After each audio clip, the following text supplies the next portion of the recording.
just this week on the floor, we will complete a major piece of legislation that will benefit generations to come.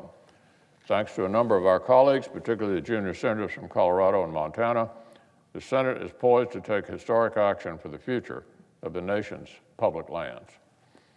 I haven't been the only one coming to the floor to highlight how my constituents prize our state's national parks, wildlife refuge, and other managed areas for recreation and for many livelihoods. We Kentuckians are proud that our Commonwealth is home to one of the National Park Service's crowning jewels at Mammoth Cave. We're proud of our historic sites like Mill Springs Battlefield and our wildlife refuges at the Clarks and Green Rivers. And I'm proud that the Senate this week will provide permanent, steady support to maintain these treasures for generations to come. As we've heard, the same is true for Colorado, where entire regional economies are driven by outdoor recreation in alpine wonderlands.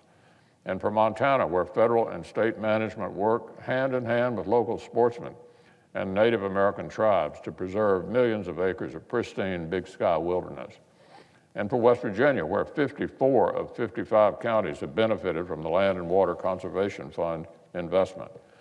And for Ohio, where the Cuyahoga Valley puts parkland in the backyards of millions of people. The list goes on and on.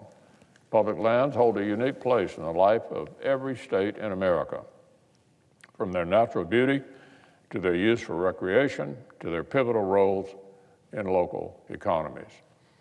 In the communities just outside the gates, public lands drive over $40 billion in economic activity every year, and they play a big part in the entire outdoor recreation industry that creates hundreds of billions of dollars in national prosperity every year. So once again, I'm grateful to our colleagues who've stewarded the Great American Outdoors Act thus far, to Senator Gardner and Senator Daines for their leadership, to Senators Alexander, Portman, Manchin, Warner for their efforts as well to steer this strong bipartisan product toward the finish line. I look forward to continuing to advance this legislation today and passing it this week.